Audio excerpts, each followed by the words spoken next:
indivisible, with liberty and justice for all. Those requirements of the New Jersey Public Meetings Law have been satisfied by forwarding news release to the Asbury Park Press on December 12, 2013, stating in a regular meeting of the Colfax County Committee. It would be held on September 23, 2014 at 7:30 p.m. at Town Hall. Notice requirements have been posted on Township Bulletin Board. Copy is on file in the office of the Township Clerk.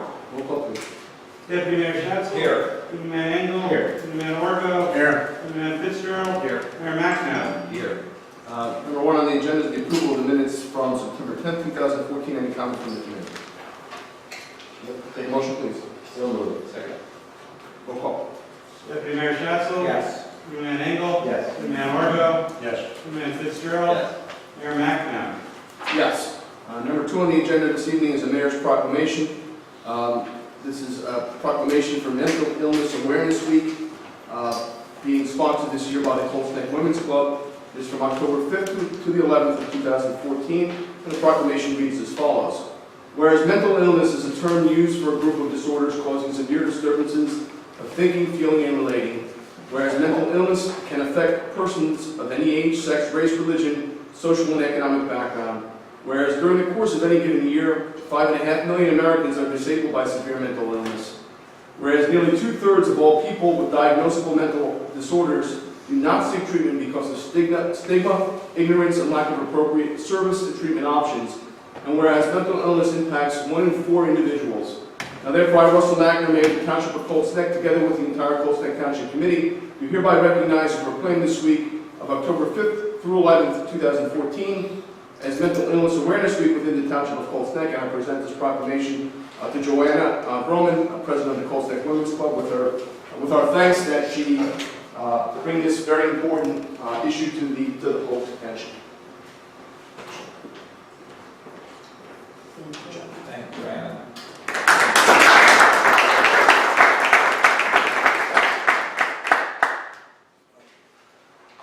Number 3 on the agenda this evening is a mayor's appointment.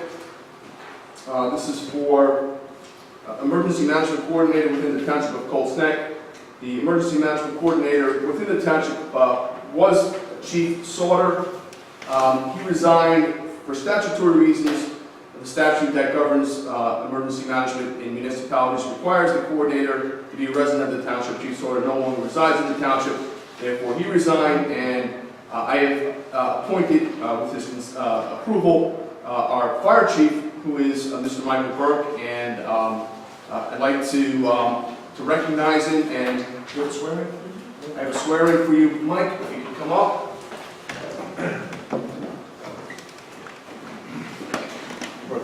The appropriate family members.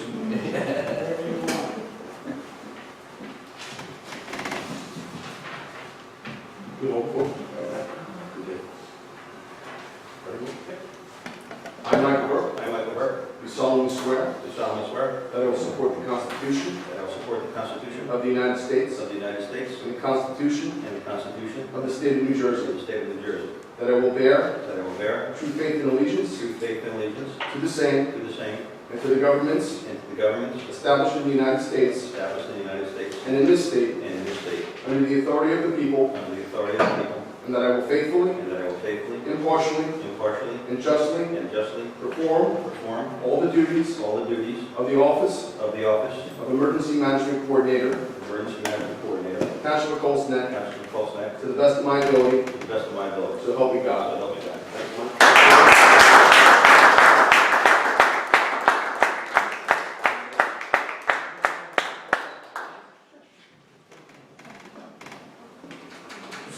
Just bring the whole family in there. That's fine.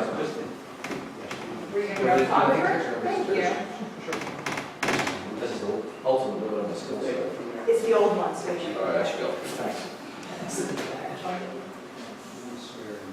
All right, you want to get in?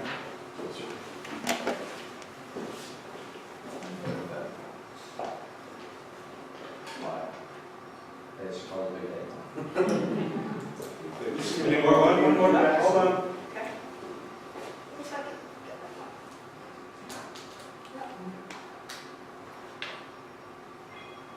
Thank you.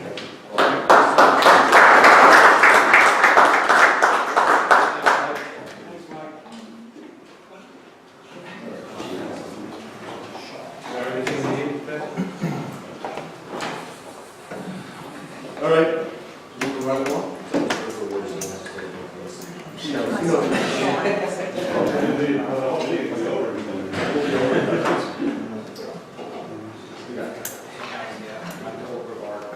I'm sorry, Mike, I didn't see you before. Just to recognize the county OEM coordinator, Michael Picard, came.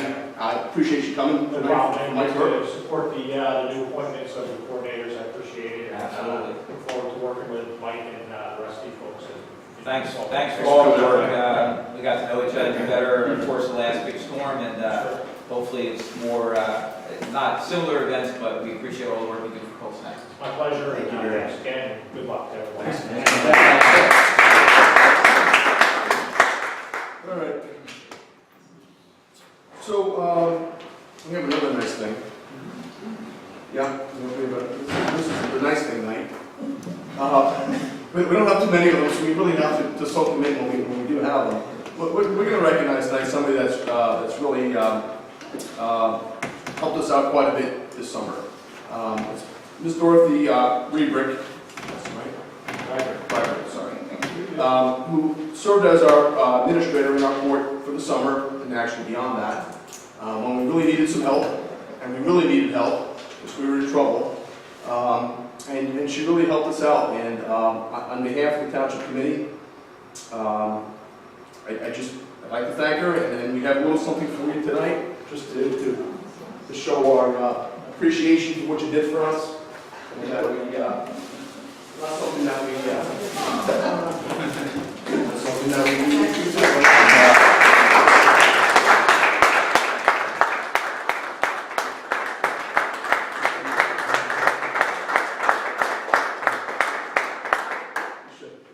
Well, the mayor's taking the picture. What Dorothy actually said was, I'm not staying past the bag. And she stuck it out till through September for us, and I'm not truly sure what we would have done if she had. Thank you. Thank you. Okay, and so to transition, we're going to go into Resolution 2014-106. This is a resolution of confirming the appointment of our new court administrator, Ms. Catherine Bexarian. And I'll take any comments from the committee on that resolution tonight. Just real quick, Kathy has been with us for almost 2 years. Came to us by word of mouth from Judge Thompson and Senator Bennett. Came in as a violations clerk, showed a great interest in court proceedings, has now finished the 4 courses heading towards court administrator certification, which puts her in line to be appointed tonight. There's still 2 steps left to her formal certification. She must take an oral exam sometime in the near future. And then court administrators also have to provide the Superior Court with a project, something they did to help the court in some way. So we are happy to recommend to you that you be appointed, and I think she'll serve the court very well for quite a long time. Mayor, if I could, just briefly, and this goes as a combination of both Dorothy and Catherine. As many of you know, I've sat as a municipal prosecutor in 6 different towns over the course of the last 20+ years. And you don't really ever see people walking up to the window in the court and saying to the court administrator, geez, I'm really happy you're here. Thanks for doing a great job. Because most days they deal with people paying fines for traffic tickets, the lawyers or people who have gotten tickets, so it's not always a fun position to be in. And I think it takes a special patience that I don't have to be in that position. And I think Dorothy on her way out and Catherine on her way out have shown that is probably the most critical trait to have in that job day in, day out. But we're lucky to have both of them. And I just wanted them to know that and get that passed on, even though we don't stop over and see what we do here. Gentlemen, any other comments? Thank you very much. Take a motion to approve the new appointment, please. So moved. Second. Roll call, please. Deputy Mayor Shatzler? Yes. Deputy-Man Engel? Yes. Deputy-Man Orgo? Yes. Deputy-Man Fitzgerald? Yes. Mayor McNabb? Yes. Welcome. Thank you. Congratulations.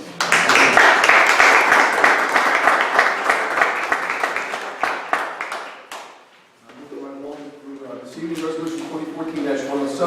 This is a resolution authorizing the approval of a change order number 2013. Capital Road Improvements Phase 2. This is an addition of $118,896.92. Bob, just a quick explanation on this one, please. Yes, the numbers large for change order agreed, but the bids for the roads that were improved came in considerably under the engineer's estimate. And law allows you to, by change order, increase contracts by up to 20%. After 20%, you're supposed to report it to the Attorney General. But we've been able to stretch our dollars, if you will, to get a few more roads and things that were very much needed for safety purposes. What was done with this additional $118,000 was a large stretch of boundary road, more than you had funded. And equally important, there's a stretch on School Road East that had become quite dangerous. We were able to do that, and then just a cul-de-sac which had totally eroded down to dirt at the end of Chestnut. So we were able to stretch our dollars, get more work done, improve public safety on the roads, and so this change order, even though it's a lot of money, is a good thing in my opinion. Any comments from the committee on this? Take a motion, please. Second. Roll call. Deputy Mayor Chapman? Yes. Deputy Mayor Engel? Yes. Deputy Mayor Porter? Yes. Deputy Mayor Fitzgerald? Yes. Mayor McNabb? Yes. Consent agenda for this evening is just one resolution, 2014-108. A resolution authorizing the return of special performance guarantee road opening permit, block 44.01, lot 9.05, which is 109 Stonehill Road. Any comments on that one? Motion, please. I would move that, and just for the record, it's a return of $1,000, it's something. Second. Roll call, please. Deputy Mayor Chapman? Yes. Deputy Mayor Engel? Yes. Deputy Mayor Porter? Yes. Deputy Mayor Fitzgerald? Yes. Mayor McNabb? Yes. Administrator report. No report, Madam Mayor, thank you. Vouchers, what? Yes, I think with the vouchers totaling, for the first time in a long time, they had 2 commas in it, 904,000. Usually just transfers. I did go through those vouchers, and I would ask for an approval of those. If there's any questions on them, I will tell you one of the things on there was Becker Hardware. And if you read closely, it's $15.96, and it says weapons and ammunition. So I did take a close look at that because Number one selling that. yeah, I didn't know that Becker's had that kind of stock. It's nothing really that sexy. It was actually staples for targets for the range. So it was. So it's in the category. It's in the weapons and ammunition. For budgeting purposes, yeah. There's a special room in the back here in Winter, yes. With that, and then also, so you guys know in the category of, let's do the training before it goes thunder. We'll tell you about that briefly, I think. With that, I would ask for approval of that. Take a motion, please. So moved. Second. Roll call, please. Deputy Mayor Chapman? Yes. Deputy Mayor, Abstain. so noted. Deputy Mayor Engel? Yes. Deputy Mayor Porter? Yes. Deputy Mayor Fitzgerald? Yes. Mayor McNabb? Yes, except to abstain for securities. Committee reports. Tom, what do you got? Well, we were discussing earlier tonight, there was a bill in for $2,500, and I asked what it was for Brandon's. It was for deer damage on a car, one of our police cars. So I mean, it just keeps on, it's never ending. Actually, damage is almost $4,000. The $2,500 is not paid deductible, and the GIF paid for the balance. So it's $4,000 snacks at car 25, which has been on the road for 15 But this is what I want to keep in our report for a while, like, and just to see what we're spending. No injuries in that accident. And I also learned that the replacement part for that vehicle is on back order because it's such a brand new car, so it's going to pull the car out of commission for several weeks, or I don't know however long. I think it's back on there. It's back I already? didn't say it's nothing. But it was a week, it sat for a week, companies. Yes. So, yes. Again, for those of you that are interested in the deer subcommittee, when's our next meeting? I haven't set one up. I'll be right after, I would imagine right in the first, second week of November. Okay. You just let us know when that's going to be. Yeah, I will. I'll give you plenty of time on it. It's just, there's nothing to report right yet. Hunting season opened up a week or two ago. There's no numbers yet or anything else like that. of anybody being arrested. Everybody's trying to be as legal as possible, you know, I mean, you're gonna find these people, if somebody finds somebody with a tree stand on township property, please call one of us, and we will take care of it. Yes. In that, I don't know what your report made, but I will say that after that wildlife meeting, I had a conversation, and the deputy mayor followed up with a couple of people that I know and heard back from them, that he had reached out to them, following up on the meeting. They were both happy and impressed that some things were done, including the removal of the tree stands from behind their houses, and I actually heard one report of a person who came looking for the tree stand and couldn't believe that it was gone. So things are moving in the right direction. They seem to be pretty happy about that. So you know, it's working, and they now know they can pick up the phone and call. Yes, we are quite serious about people hunting, but hunting legally and responsibly. So that's the bottom line. Not going to do it the right way, don't come here. Jen? Just one update. And Operation Take Back, we're doing that again September 27th from 10 a.m. to 2 p.m. Just explain what that is. Yeah, Colts Township Police, together with our Alliance, participate in a DEA program called Operation Take Back.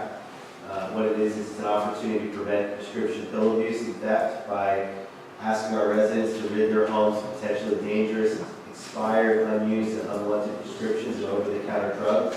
There is a drop-off location. That will be the courthouse, which is at 124 Cedar Drive, right here in the municipal complex. There is one note, though, that DA cannot accept liquids, needles, or sharps. It has to be pills or patches only. It's free and anonymous. There's no charge.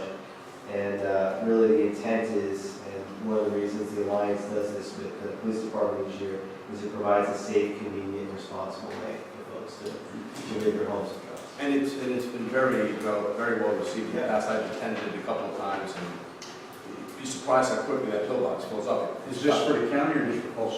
Well, I think anybody can. Well, didn't we have them last year or something like that for the county? It's Yeah, it's anonymous.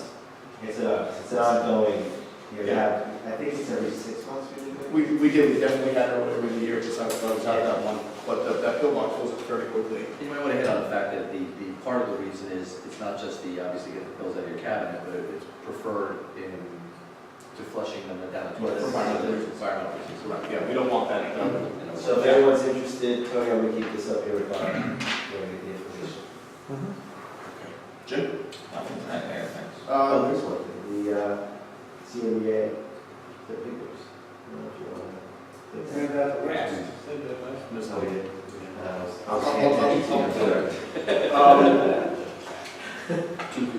I have two things. It was the night before. The Colts Neck Arts and Crafts Festival is this weekend, the 27th and 28th. Saturday and Sunday, 10 a.m. to 5 p.m., rain or shine. That is, I assume, in Bucksville Park. Yes, it is in Bucksville Park. And a lot of stuff, I think they've done this every year. It's a pretty well-attended event as well. In fact, Colts Neck, I think Delicious Orchards is doing something this weekend as well.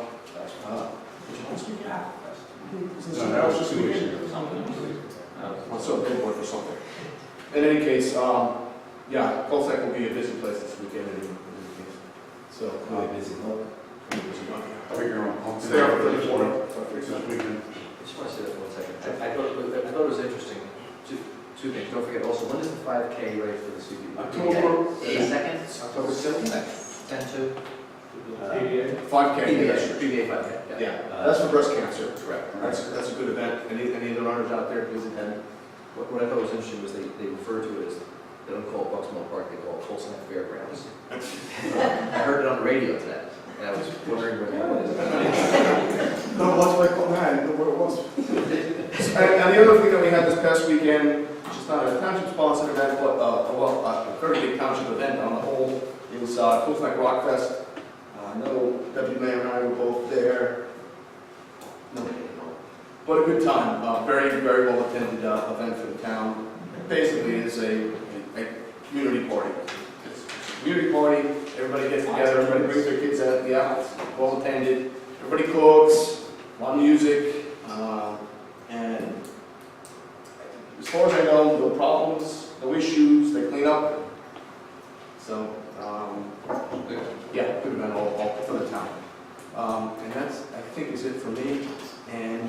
I will open up the meeting to comments from the public. Anybody have anything to? Yes, sir. Just state your name and address. Yeah, sure. My name is Frank Canode, and I'm from 100 County Road West. I grew up in Cold Neck and I'm a longtime resident.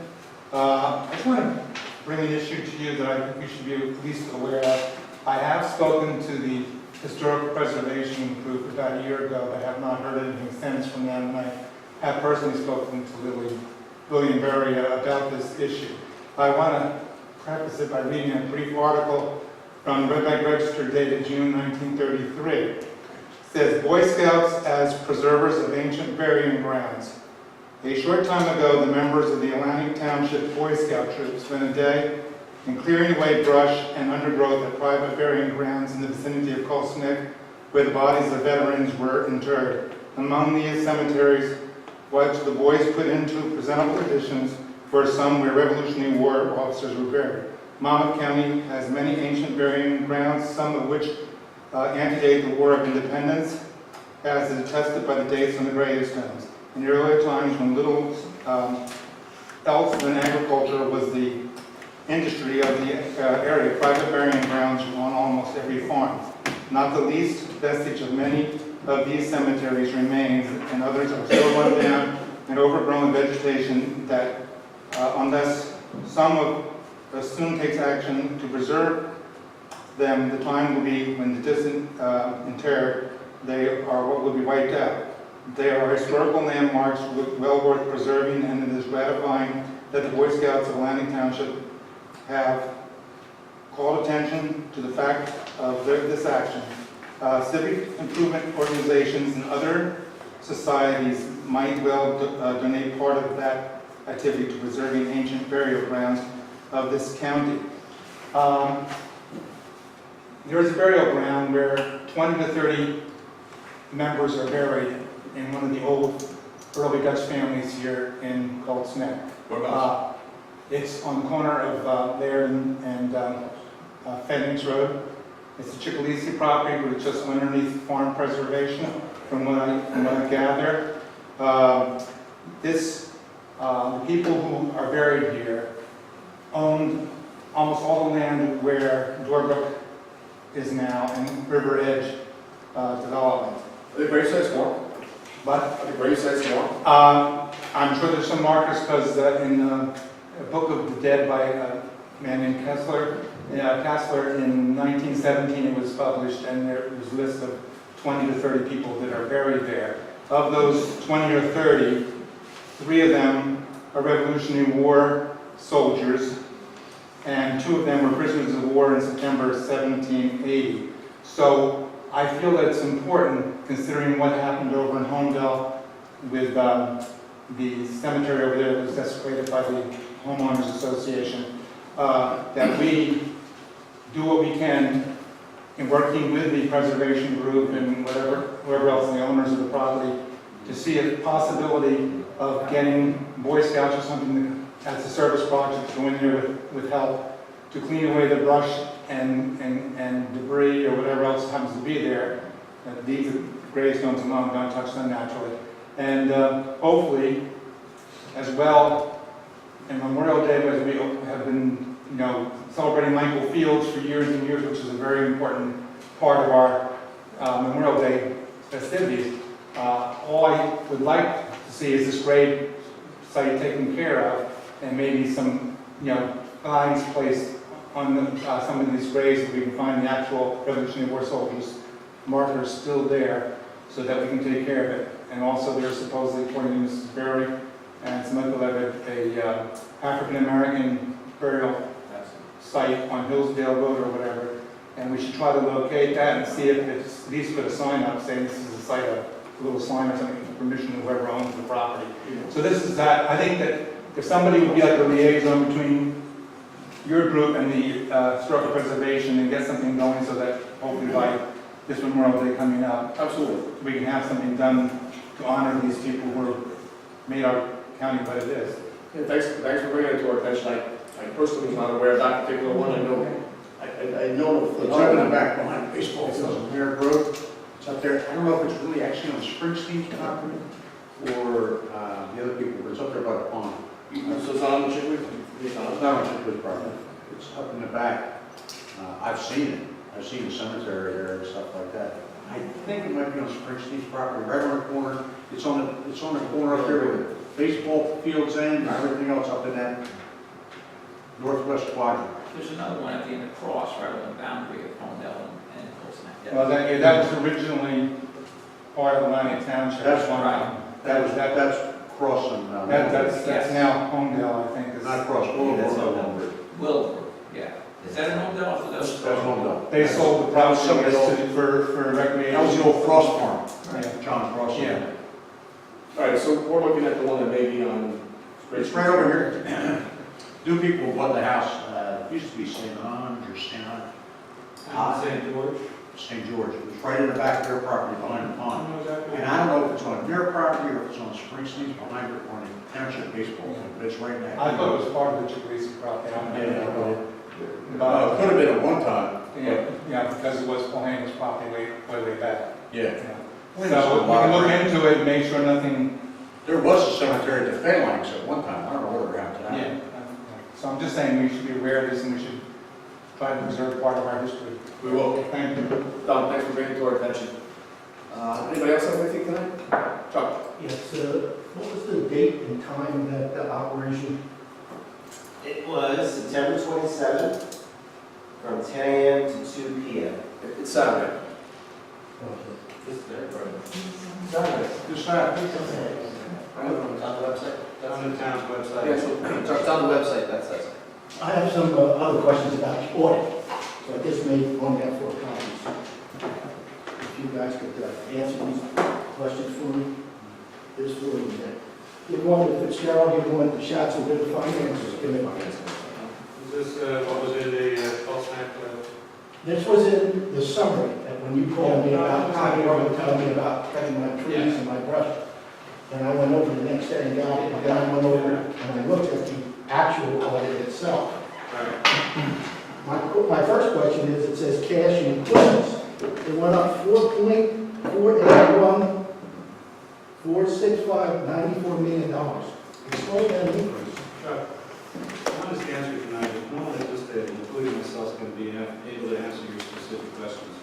What I would suggest you do, and it could be answered very quickly, is either talk to, meet with, or follow up our finance officer, who I think can resolve your questions quickly.